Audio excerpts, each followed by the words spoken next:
দ্বিতীয়বারের মতো আবারও যেতে হলো আমার হাজবেন্ড, ছোট আব্বা, বড় আব্বাজানকে নিয়ে ডক্টরের কাছে। চোখের সমস্যার কারণে এখনো আমার ছোট আব্বাজানের, বড় আব্বাজানের চোখের সমস্যাটা ভালো হয়নি, বরং আমার হাজবেন্ডের চোখে ব্যথা হয়েছে। সো হ্যালো এভরিওয়ান, আসসালামু আলাইকুম, welcome back to my another blog. আশা করি সবাই ভালো আছেন, আলহামদুলিল্লাহ আমিও ভালো আছি। তো আজকের ভিডিওটা কিন্তু সকাল থেকেই শুরু করলাম। সকালবেলা নুডলস দিয়ে একটু স্যুপ রান্না করে দিলাম বাচ্চাদেরকে। তো দুজনকে খাইয়ে বড় আব্বাজানকে মাদ্রাসায় পাঠিয়ে দিলাম। বড় আব্বাজানের যেহেতু পরীক্ষা, আর ছোট আব্বাজান খাইয়ে রেডি করে রেখে দিয়েছি। বড় আব্বাজান যখন পরীক্ষা শেষ করে আসছে তখন আমরা আবার বেরিয়ে গেলাম ডক্টরের কাছে যাওয়ার জন্য। এই যে আমরা এখানে কিন্তু চলেও আসলাম। এটা হচ্ছে বরিশালের ইস্পাহানি ইসলামিয়া চক্ষু হাসপাতাল। এই হাসপাতালটার চিকিৎসা খুবই ভালো। আমি এজন্য এখানে আমার ছোট আব্বাজানকে আর বড় আব্বাজানকে নিয়ে আসলাম। এরপরে এখন আবার কিন্তু আমার হাজবেন্ডকে নিয়ে আসলাম, আর ছোট আব্বাজানকে আবার এক সপ্তাহ পর নিয়ে আসতে বলছিল, তাই নিয়ে আসলাম। কারণ আমার ছোট আব্বাজানের একটু বেশি সমস্যা হয়ে গেছিল, চোখের মনিতে অনেকটা স্পট পড়ে গেছে, আর বড় আব্বাজানের তো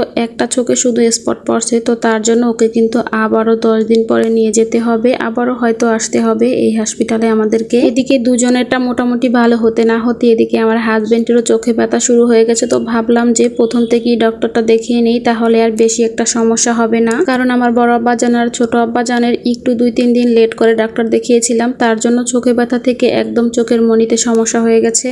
তাই এবার আর লেট করলাম না, তাড়াতাড়ি চলে গেলাম ডক্টরের কাছে। তো যাই হোক, 3 জনকে যেহেতু ডক্টর দেখাইছি তাই কিন্তু অনেকটা সময় লেগে গেছে। এখন প্রায় 4টার মতো বেজে গেছে আমরা বাসায় আসতে আসতে। আর অনেকটা পরিমাণ বাতাস, বৃষ্টি হবে ভাবছিলাম, তাই তাড়াহুড়া করে বাসায় চলে আসলাম। এসে তাড়াহুড়া করে রান্না বসিয়ে দিলাম, পোলাও বসিয়ে দিলাম, সাথে ডিম সেদ্ধ, ডিম ভুনা করে নেবো আলু দিয়ে। প্রথমে ভাবছিলাম যে খিচুড়ি রান্না করে নেবো যেহেতু বৃষ্টি পড়তেছে, তো পরে ভাবলাম যে না, একটু পোলাও রান্না করে নিই যেহেতু বাচ্চারা অনেক বেশি পছন্দ করে, আর সাথে ডিম ভুনা করে নিলাম আলু দিয়ে। আমার বাচ্চারা আবার পোলাওয়ের সাথে ডিমের কোরমাটা পছন্দ করে, তো ডিমের কোরমা করতে গেলে কিন্তু একদমই হবে না, শুধু একটা পদ দিয়ে খাওয়া হবে না। তাই ভাবলাম যে আলু দিয়ে ডিমটা রান্নাই করে নিই, তাই আলু দিয়ে ডিমটা রান্না করে নিলাম। আর এখন যদি আমি মুরগি রোস্ট বা মুরগি ভুনা করতে যাই তাহলে কিন্তু অনেকটা সময় লাগবে, ভিজতে হবে যেহেতু ফ্রিজে রেখে দিয়েছি, বরফটা ছাড়বে তারপরে তো রান্না করবো, তাই তাড়াহুড়া করে এগুলোই রান্না করে নিলাম। আর যেহেতু অনেকটা খিদেও ছিল, খেতে কিন্তু অনেক বেশি মজা লেগেছিল। আমি যেহেতু পোলাওটা আগে বসিয়েছিলাম তাই আমার পোলাওটা কিন্তু রান্না করা হয়ে গেছে। একটু পেঁয়াজ বেরেস্তা দিয়ে ঢাকনা দিয়ে রেখে দিয়েছি। এভাবে রাখলে কিন্তু গ্রানটা খুব সুন্দর ভিতরে প্রবেশ করে, তাই রেখে দিলাম। আর এদিকে আমি